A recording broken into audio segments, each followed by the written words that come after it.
Hi all. अभी हम लोग देखते हैं ये 2018 का टेस्ट पेपर है आपका लेवल 2 का। इसमें हम देखेंगे सिर्फ मैथमेटिक्स सेक्शन। तो हम लोग डायरेक्ट मैथमेटिक्स सेक्शन पे आ जाते हैं। राइट। तो सबसे पहला क्वेश्चन जो हमको दिया हुआ है इसमें वो हमसे कह रहा है कि लाइक एक बैठक में सदस्यों में से 4/25 महिलाएं थीं। यह सदस्यों की कितनी प्रतिशत था?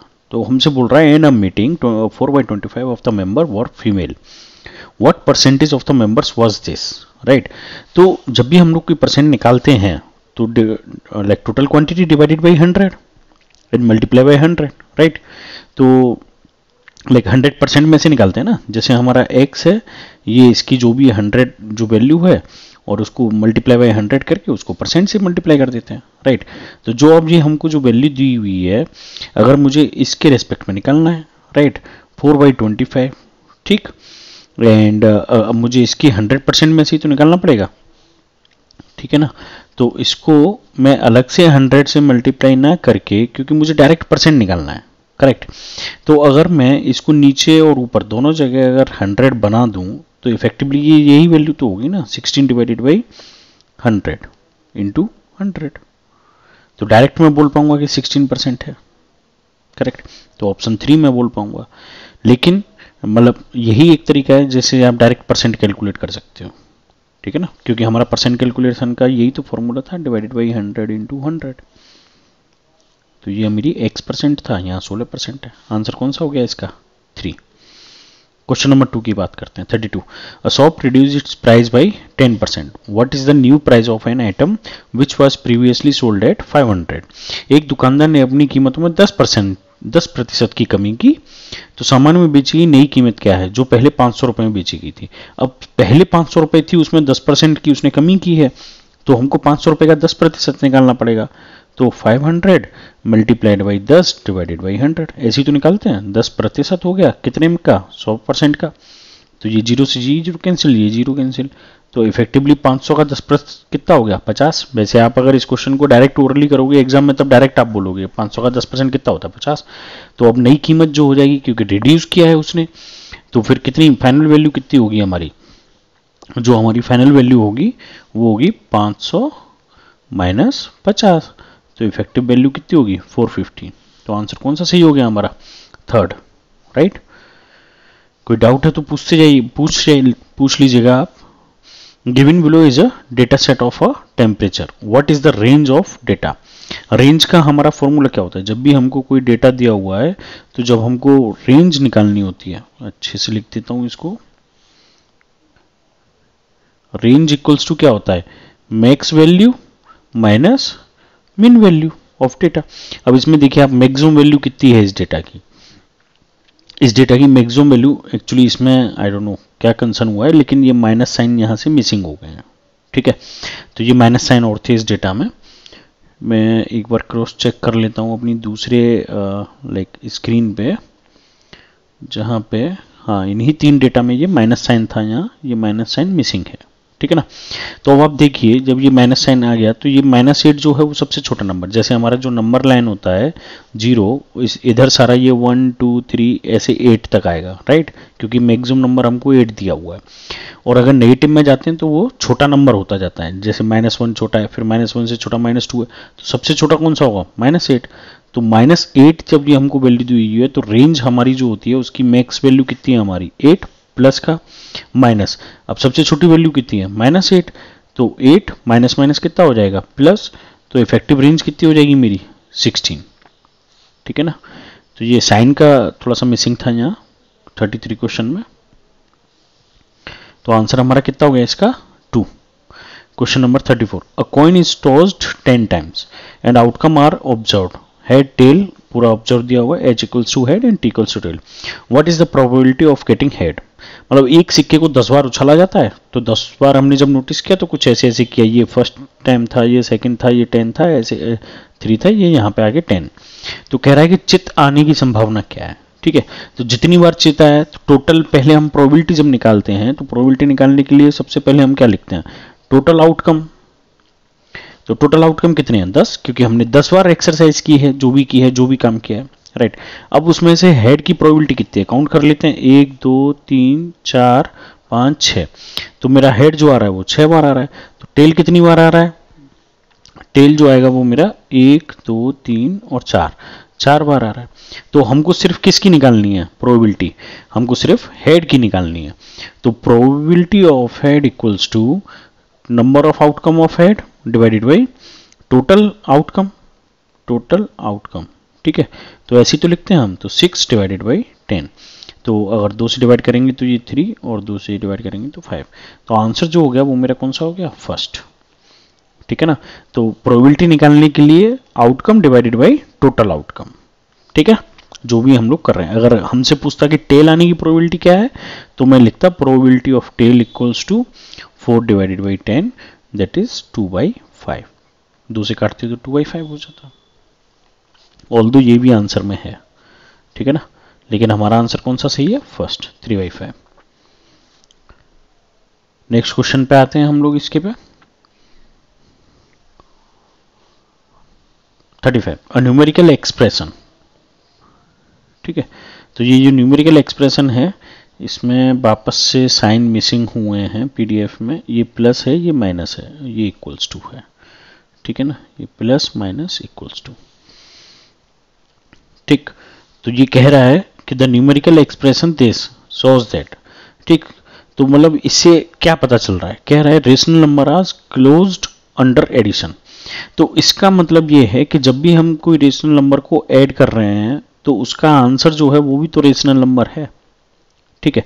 ऑल्दो इसमें माइनस साइन है लेकिन इफेक्टिव तो हम ऐड ही कर रहे हैं ना पॉजिटिव साइन के साथ। तो इसका आंसर कौन सा सही होगा, हमारा फर्स्ट आंसर सही हो जाएगा। विच of the following 3D shape does not have the vertex. तो उससे पहले हमको शेप समझना पड़ेगा। पिरामिड, जैसे जो हम लाइक मिस्र के जो पिरामिड की हम लोग बात करते हैं आपस में, लाइक ये ऐसे करके जो आपका पिरामिड बन जाएगा पूरा का पूरा, तो इसमें हमारी जो वर्टेक्सेस हैं, ठीक। प्रिज्म, जो भी हम लोग लाइक प्रिज्म यूज करते हैं आपका, लाइक ये मेरा अगर प्रिज्म ऐसे करके अगर मैं बनाऊं, ठीक है ना, तो ये एक मेरा प्रिज्म बन गया, तो इसमें भी वर्टेक्सेस हैं। कोन, कोन मतलब वो जो जोकर वाली टोपी जो हमारी होती है, तो इसमें भी वर्टेक्स है। स्फीयर, स्फीयर मतलब गोला, तो इसमें हमारा वर्टेक्स नहीं है, हमसे बोला है नहीं, हमको नहीं चाहिए, नॉट है वर्टेक्स। तो आंसर हो गया डी। Question number 37। तो इस पीडीएफ में कोई दिक्कत है, इसके सारे के सारे जो हैं वो लाइक साइन एक्चुअली गायब है। ये यहाँ मल्टीप्लाई था, ये माइनस का 3 है, ठीक है नहीं।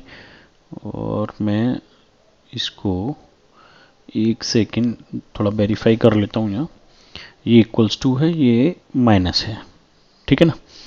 तो ये जो वैल्यू दी हुई है, अब ये हमसे बोल रहा है कि x की वैल्यू बताओ। तो x की वैल्यू बताने के लिए पहले हमको ये इक्वेशन सॉल्व करना पड़ेगा, लेकिन आपको इक्वेशन सॉल्व करने से पहले पावर थोड़ा सा समझना पड़ेगा। जैसे अगर मैंने बोला कि x की पावर a और x की पावर b, तो मैं x की पावर a प्लस b भी तो लिख सकता हूँ, ठीक है ना। एक तो ये होता था हमारा, और x की पावर a की पावर b जो होता था वो x की power a into B multiply होता है, ठीक है। एडिशन जब होता है जब दोनों बेस सेम हो, मल्टीप्लाई जब होता है जब पावर पे पावर हो, ठीक है। लेकिन अब इस केस में हमारा क्या हो रहा है, इस केस में हो रहा है 5/7 की पावर 4 मल्टीप्लाई हो रहा है यहाँ 5/7 की पावर -3, तो दोनों पावर सेम है। तो इफेक्टिवली मैं क्या कर सकता हूँ, 4 - 3, इफेक्टिवली ये कितना हो गया मेरा 5/7 की पावर 1, ठीक है। तो 5/7 की पावर 1 हो गया यहाँ पे। ये थोड़ा सा ये यहाँ कंसेप्ट है उसकी जगह बना लेता हूँ मैं थोड़ा सॉल्व करने के लिए, ठीक है। अब 5/7 की पावर 1 मेरा LHS में आ गया, और RHS में कितना लिखा है मेरा 5/7 की पावर 1 डिवाइडेड बाई 5/7 की पावर 5x - 2। अब पावर कंपैरिजन कर सकते हैं, जब दोनों बेस सेम हों तो हम लोग पावर कंपेयर कर लेते हैं। तो पावर कंपेयर करेंगे तो इक्वेशन बन जाएगी equals to 1, 5x - 2 equals to 1।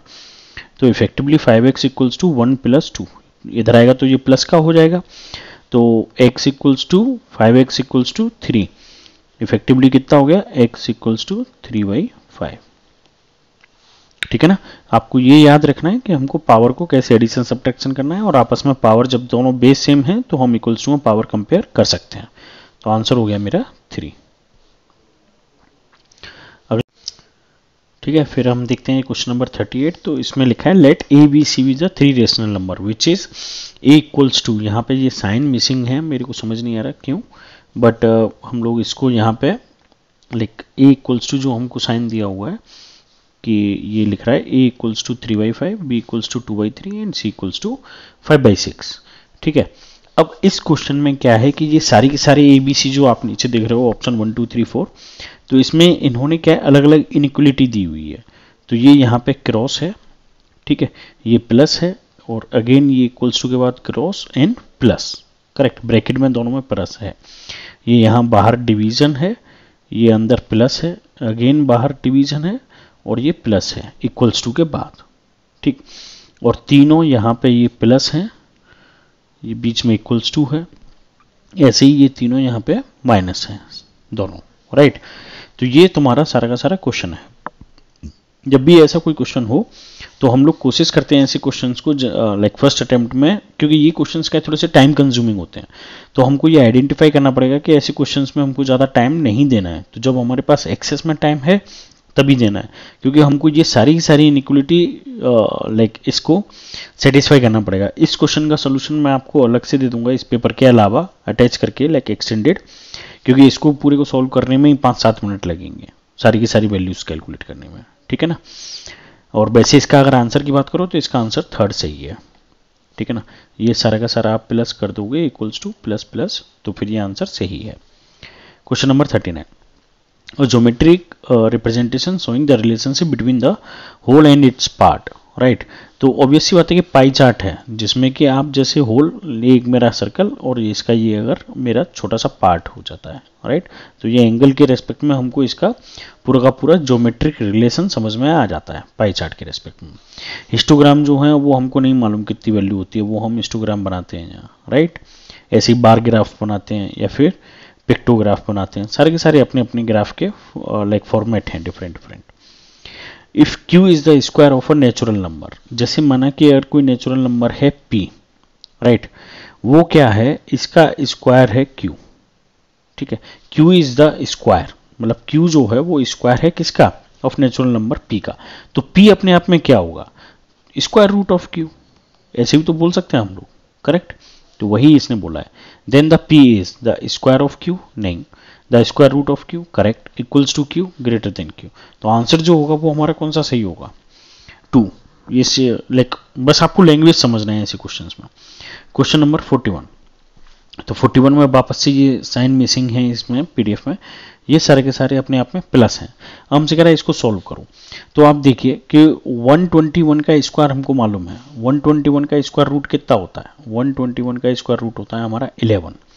तो हम इसको सॉल्व करते हैं अंडर रूट ऑफ 70 प्लस 11, ये तो प्लस माइनस दोनों होता है बट यहाँ पे हम लोग सिर्फ प्लस ले रहे हैं, राइट।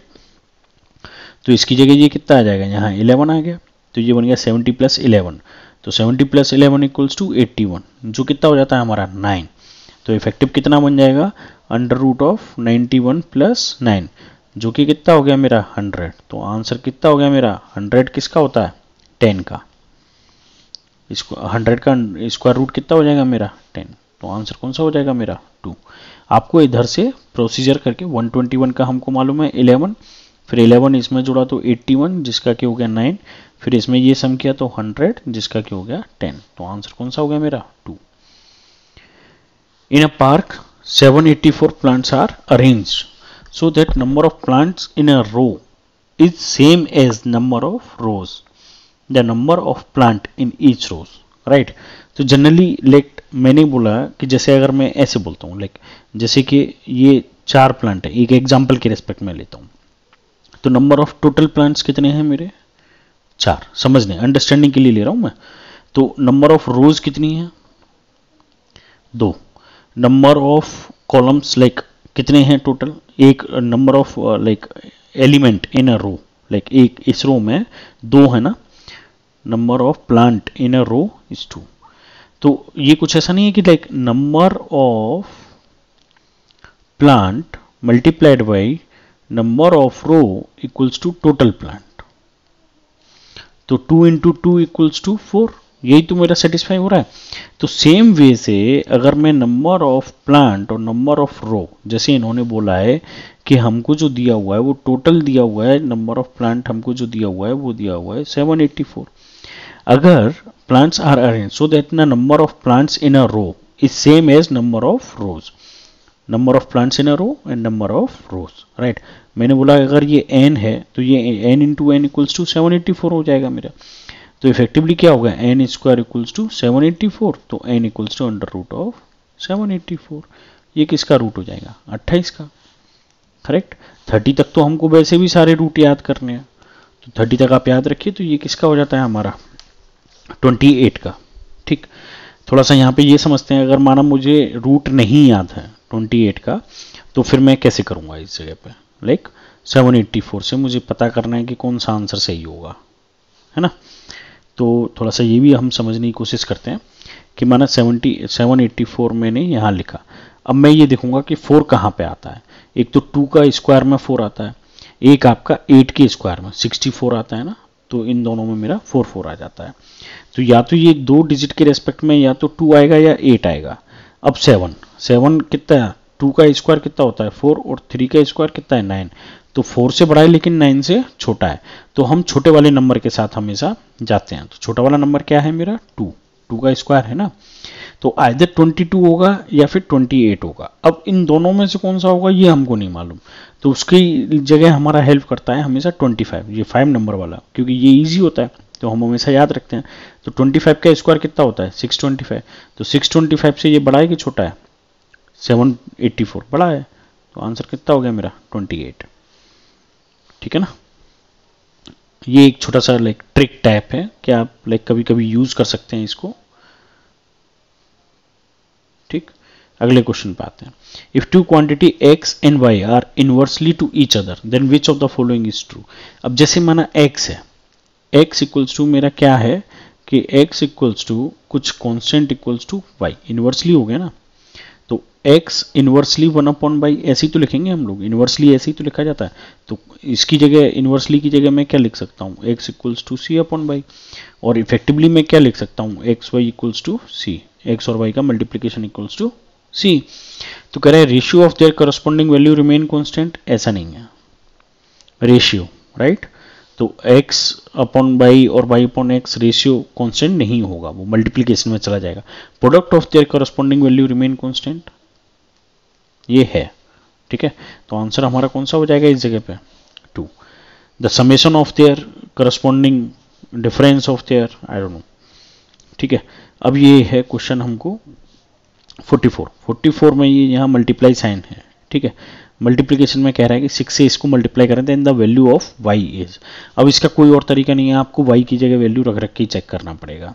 ठीक है, तो जैसे माना मैंने 78 इंटू 6 रखा, तो 8 6 48 8 आ गया. तो ये वाला y मैच कर गया, लेकिन 8 6 8 8 8 7 42 और 4 46. क्या ये दोनों 8 8 है, क्योंकि ये तीनों नंबर एक जैसे आने चाहिए. तो 8 हमारा गलत आंसर हो गया. अब मैं रखता हूँ 6. ठीक है, 36 3 42 43 44 45. क्या ये तीनों 6 6 आए, नहीं, तो ये 6 भी गलत हो गया. तो फिर मैं रखता हूँ 4 इंटू 6, 6 चौक 24 2 6 7 42 44. ये देखिए, तो ये कुछ कुछ मैच कर गया ना पूरा. यहाँ पे y 4 रखा और ये नीचे सारे आंसर 4 4 4 आ गए. तो आंसर कौन सा हो गया मेरा 2. आप 2 रख के भी देख लीजिए एक बार. 72 इंटू 6 1 और 1 43, ये भी मैच नहीं किया, तो आंसर गलत है. To fill a rectangular tank, correct. जैसे एक रेक्टेंगुलर टैंक है कुछ ऐसा करके, और इसकी कुछ हाइट होगी, ऑब्वियसली बात है टैंक है तो हाइट तो होगी. ठीक है, तभी तो इसका वॉल्यूम निकलेगा. तो अभी इसका रेक्टेंगुलर टैंक का हमको एरिया दिया हुआ है नीचे. फिर कह रहा है कि 140 मीटर क्यूब ऑफ वाटर. तो मीटर क्यूब, ये यूनिट का याद रखना है. मीटर क्यूब किसकी यूनिट होगी, आपके वॉल्यूम की, और ये है मीटर स्क्वायर, ये है सरफेस एरिया. एरिया में इसकी हाइट से मल्टीप्लाई, जो भी h है उससे मल्टीप्लाई कर दूंगा मैं h, ये हो गया इसका एरिया, और इसमें हाइट h से मल्टीप्लाई कर दूंगा, तभी तो इसका वॉल्यूम निकलेगा. ठीक है, be the height of the water. कुछ ये मतलब बस समझने जैसा क्वेश्चन था, बाकी एज सच इसमें कुछ है नहीं. तो मैं 700 जो कि एरिया है इसमें h से मल्टीप्लाई कर दूं, तो अब इसकी भी यूनिट मीटर क्यूब होगी, वॉल्यूम बन गया. इक्वल्स टू किसके बराबर होना चाहिए, 140 के।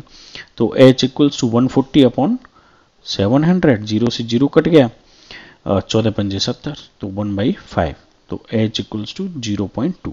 लेकिन ये किस में आएगी, मीटर में, आंसर किस में है, सेंटीमीटर में, और 1 मीटर में हमारा कितना होता है, 100 सेंटीमीटर, तो मल्टीप्लाई कर देंगे, तो h इक्वल्स टू 0.2 इंटू 100, तो इफेक्टिवली आंसर कितना आ जाएगा आपका, h इक्वल्स टू 20 सेंटीमीटर। ठीक है ना, तो आंसर कौन सा हो गया आपका, 2। कोई डाउट है तो पूछिएगा इसमें। Which of the following is the most suitable strategy to teach like एक second to teach skill of addition of money. ठीक है, तो हमसे ये क्वेश्चन बोला हुआ है यहाँ पे 46 में। ठीक, ये थ्योरेटिकल क्वेश्चंस पे मेरे को बहुत आइडिया नहीं है, इसलिए मैं इनके सिर्फ आंसर्स आपको एक्सप्लेन करूंगा। कह रहा है which of the following is the most suitable strategy to teach the skill of addition of money.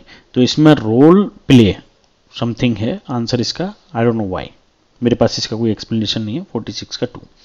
After teaching the concept of multiplication to her class, a teacher asked her children to multiply 48 by 4. One of her students solved it orally to multiply 48 by 4. We first add 48 to 48, that makes 96, and then we add 96 to 96, that 96 to reach 192. So the answer is 192. What can you say about her strategy? Right, तो मतलब कहना चाह रहा है कि किसी student ने 48 multiply by 4 जो किया, वो 48 को 48 में एक बार जोड़ा तो वो 96 हो गया, फिर 96 को 96 से जोड़ दिया तो वो 4 टाइम्स हो गया। Right, the child use wrong method. पहली बात तो ये कि ये ऐसा कोई मेथड रॉन्ग नहीं है, करेक्ट, उसने जो किया है आंसर सही है। ही और C has not understand the concept of multiplication, ऐसा भी नहीं है, अगर अंडरस्टैंड नहीं किया होता तो फिर वो 92 तक पहुंचती नहीं।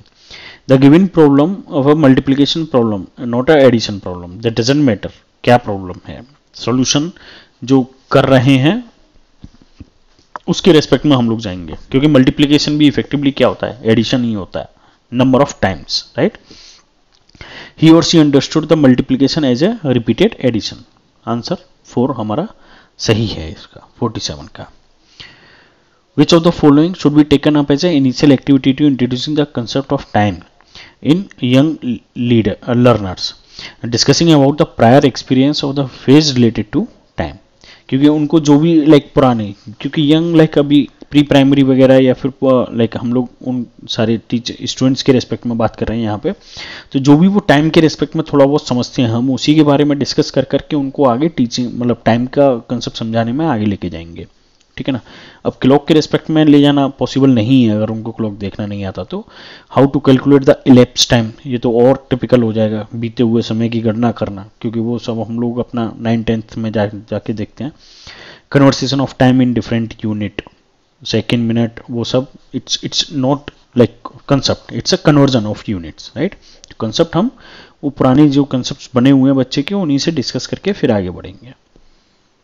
Which of the following is not a purpose of assessment? Assessment का इनमें से कोई भी पर्पज नहीं है। राइट, तो कह रहा है monitoring the student growth, making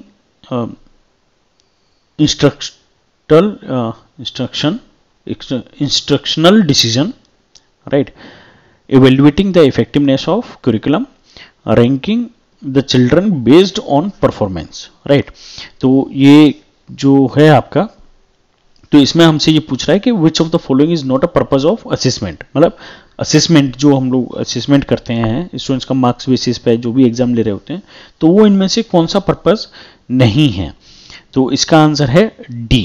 right, ये ranking the child based on the performance, हमको परफॉर्मेंस के रेस्पेक्ट में असिस्टेंट के रेस्पेक्ट में हमको ये देखना होता है कि स्टूडेंट कितना समझ रहा है, कितना उसको समझ आ रहा है, या समझने में कहीं दिक्कत है तो क्या है, ना कि हम ये कि हमको बस रैंकिंग बना के दे देनी है। राइट, रैंकिंग बनाने के लिए तो हम कैसे भी बना सकते हैं। ठीक है नहीं, नेक्स्ट क्वेश्चन पे आते हैं। Which of the following method is not suitable for teaching mathematics as upper primary level, question number 50। Right, तो इसका जो आंसर है प्रॉब्लम सॉल्विंग मेथड, क्योंकि अपर प्राइमरी की बात हो रही है यहाँ पे। ठीक है ना, एक्टिविटी बेस्ड लर्निंग करना चाहिए हमको, लेक्चर मेथड मतलब समझा रहे हैं उनको, डेमोन्स्ट्रेशन मेथड भी करना चाहिए, जिससे कि वो देखेंगे उस मेथड को कि हम लोग कैसे सॉल्व कर रहे हैं। ठीक है ना। प्रॉब्लम सॉल्विंग पे डायरेक्ट हम नहीं जा सकते, वो भी अपर प्राइमरी लेवल पे। Question number 51, which of the following is most essential in learning mathematics eight upper primary. Essential कौन सा है अब, ठीक है ना। तो इसमें हमसे बोल रहा है कि like solving a problem many times, exploring different way of solving problem, memorising the formula, copying correctly what teacher write on the board. Copying तो can not be possible, right, it's not a good idea. Memorising also again a not good idea, right, and solving a problem many times is again not a good idea, right. हमको अलग अलग तरीके समझने चाहिए कि हम problem को कैसे सॉल्व कर सकते हैं। क्वेश्चन नंबर 51 का आंसर है 2। The strategy of questioning used in the mathematics class at upper primary level, right? उच्च प्राथमिक स्तर पर गणित की कक्षा में उपयोग होने वाली पूछताछ की रणनीति, राइट, बहुत टिपिकल है हिंदी में, ठीक है। तो क्वेश्चन नंबर 52 का जो आंसर है आपका वो है शुड बी, मतलब हमसे ये कहना क्या चाह रहा है, strategy of questioning used, right, in the mathematics class at upper primary. Questioning मतलब जो हम क्वेश्चन आंसर पूछते हैं, should be discourage as it demoralize the child who is unable to answer. ऐसा नहीं है, उनको एनकरेज करना है क्वेश्चनिंग्स के लिए, उनका दिमाग चलेगा कि लाइक इसका आंसर क्या है। ये डिस्करेज जो भी नेगेटिव सेंटेंस है उनको हटा देते हैं अपन लोग। Makes the classroom noisy as the children would be talking too much, no, right. Could create stress among the children and may lead them to accept the teacher's authority. ऐसा कुछ नहीं है, टीचिंग में किसी कोई हमको अथॉरिटी नहीं accept करनी है। क्वेश्चन जब तीनों ही गलत हैं तो आंसर 4 है। Help children to express their thoughts और understanding in the thing and think critically. Questioning जब करते हैं तो ऑब्वियसली बात है बच्चे सोचते हैं, ठीक है ना। Question number 53, a teacher has taught a measurement of area in class 8th children but many of her students are confused between the uses of different unit of area and volume। जैसे अभी जो हम एक question solve किया, m square, metre square and metre cube, right. What would be the reason of such a confusion in children. The children did not know the use of unit of area. ऐसा नहीं है, confusion की बात हो रही है यहाँ, ठीक है, यूज की बात नहीं हो रही है। The children have not memorise the different unit, memorise और नॉट आ रहा है तो इसको छोड़ देंगे वैसे ही, ठीक है। Different unit have been different unit have been introduced all together without relating them with their daily life। हाँ, क्योंकि एरिया डिफरेंट कंसेप्ट आ जाता है, वॉल्यूम डिफरेंट कंसेप्ट आ जाते हैं, तो उनको उनके प्रेजेंट सिनेरियो के रिस्पेक्ट से कनेक्ट करके समझाना पड़ेगा।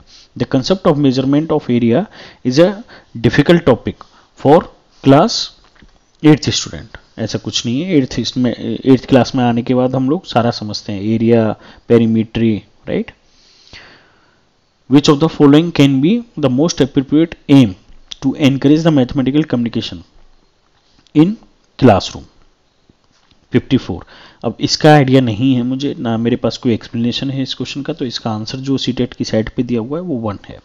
The children should be able to use the precise language while talking about mathematical statement and using them। I don't know the relation, मेरे पास इसका कोई explanation नहीं है। The purpose of diagnostic test in the mathematics, मेरे को ये diagnostic test का भी आइडिया नहीं है, लेकिन इसका 55 का जो आंसर है वो भी हमारा 1 है, ठीक है ना। 54 का भी 1 था, 55 का भी 1 है। Question number 56, remedial teaching is useful for, right.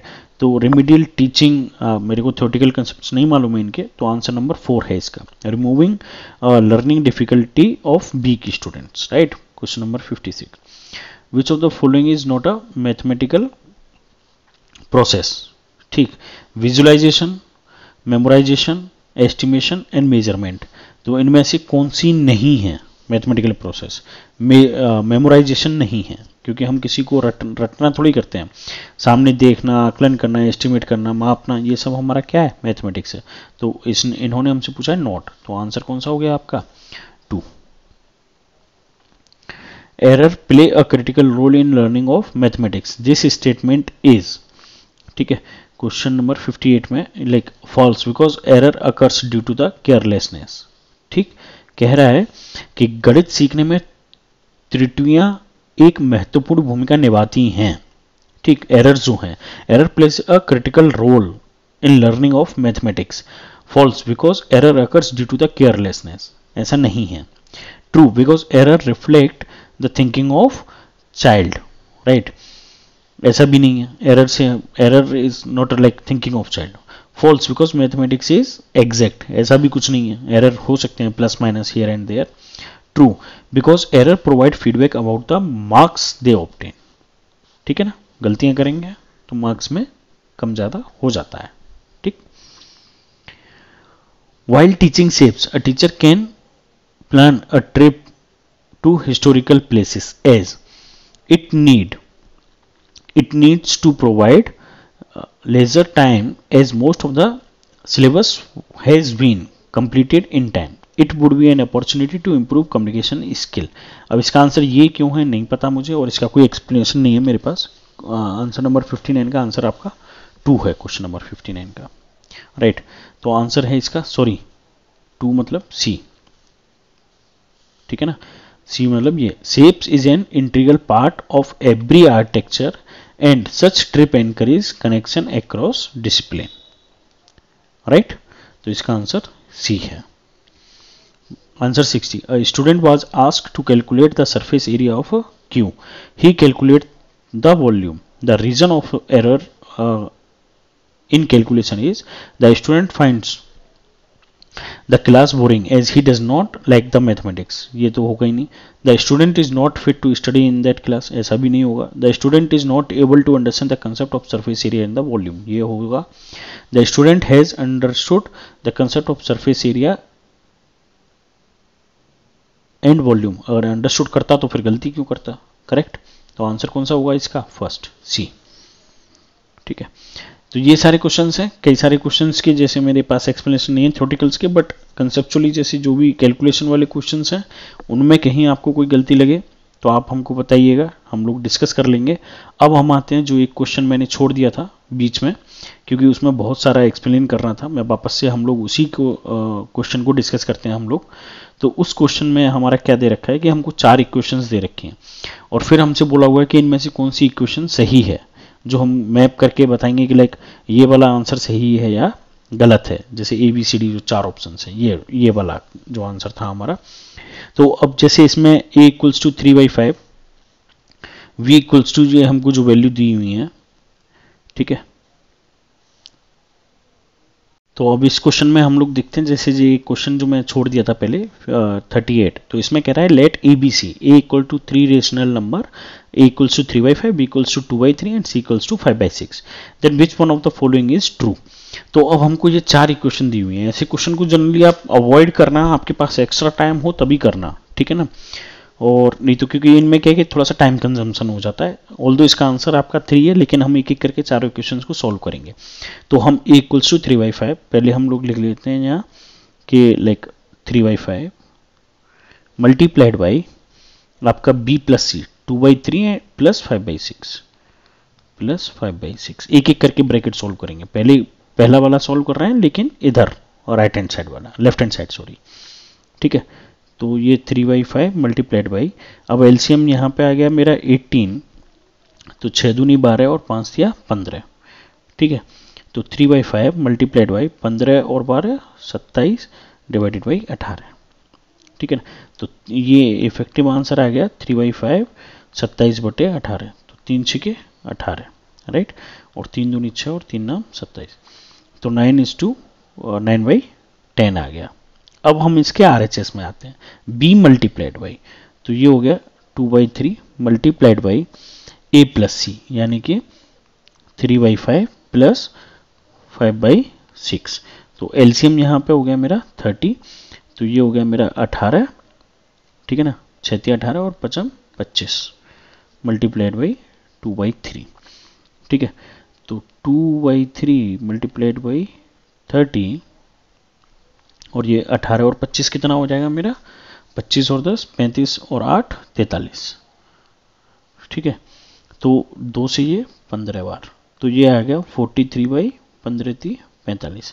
तो ये नंबर आपस में इक्वल हैं क्या, 9/10 इक्वल्स टू 43/45 नहीं है, ठीक है. तो क्या आंसर 1 हमारा सही होगा, इसका नहीं होगा.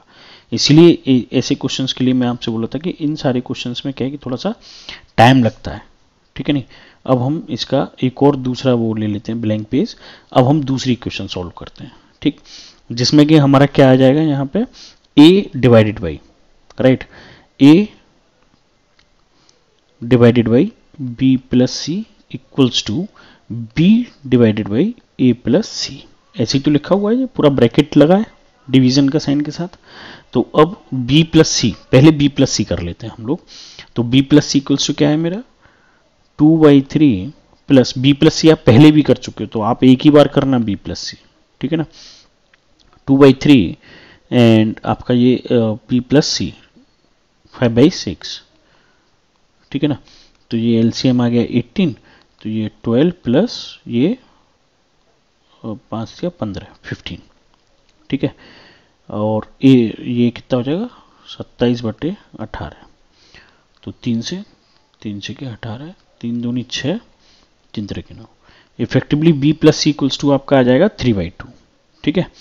और ऐसे ही आप a प्लस सी कर लेंगे, तो a प्लस सी आपका आएगा 3/5 प्लस 5/6, ठीक है।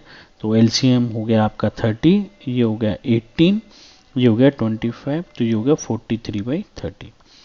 अब हमको क्या करना है a हमारा कितना है 3/5 into b plus c 3 into 2 equals to b कितना है 2/3 इंटू 43 इंटू 30। ये नंबर ऊपर आ जाएगा ना, मल्टीप्लाई होगा तो ये ऊपर 10 आ गया, ये 3 से 3 कट गया, तो ये आ गया 2/5, ये आ गया 20/43। तो क्या ये नंबर आपस में इक्वल है? नहीं है, तो आंसर 2 हमारा होगा नहीं होगा, ठीक है। अब हम वापस एक और ले लेते हैं यहाँ पे पेज, फिर हम यहाँ पे फोर्थ वाला ट्राई करेंगे क्योंकि थर्ड वाला तो हमारा आंसर सही है ही, ठीक है। अब हम करेंगे a minus b minus c equals to b minus a c minus a minus b, ठीक है ना।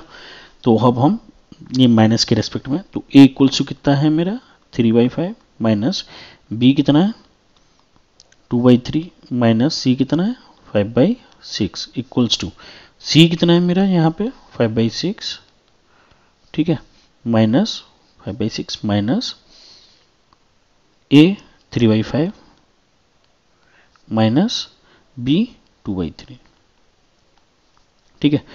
तो 3/5 माइनस एलसीएम कितना हो गया यहाँ 18, 6 दूनी 12 और 5 या 15 इक्वल्स टू 5/6। एलसीएम कितना हो गया यहाँ पे 15, तो 9 माइनस 10, ठीक है।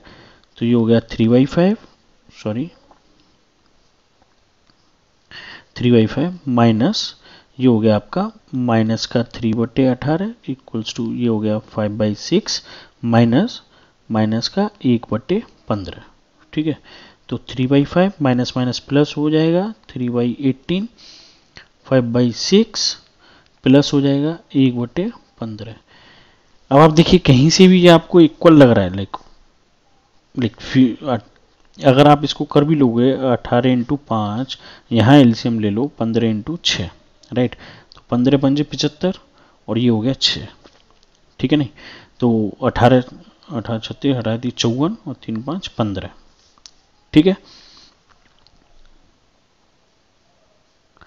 तो फिर इफेक्टिवली ये कितना हो गया 5 और 4 9, 5 और 1 6 और ये 90 और 15 छिक्का 90 और 6 5 11 1, राइट, और 7 और 1 8।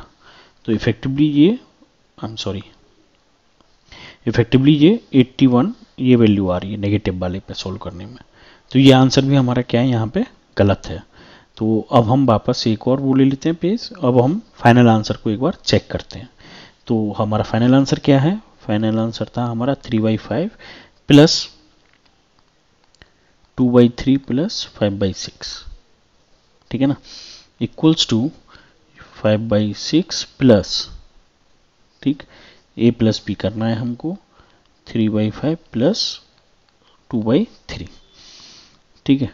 3/5 एलसीएम 18, ये हो गया 12 और ये हो गया 15 और ये हो गया 5/6 प्लस एलसीएम 15, ये हो गया 9, ये हो गया 10, ठीक है। तो 3/5 प्लस ये हो गया 27/18 इक्वल्स टू ये हो गया 5/6 प्लस ये हो गया 19/15, ठीक है नहीं।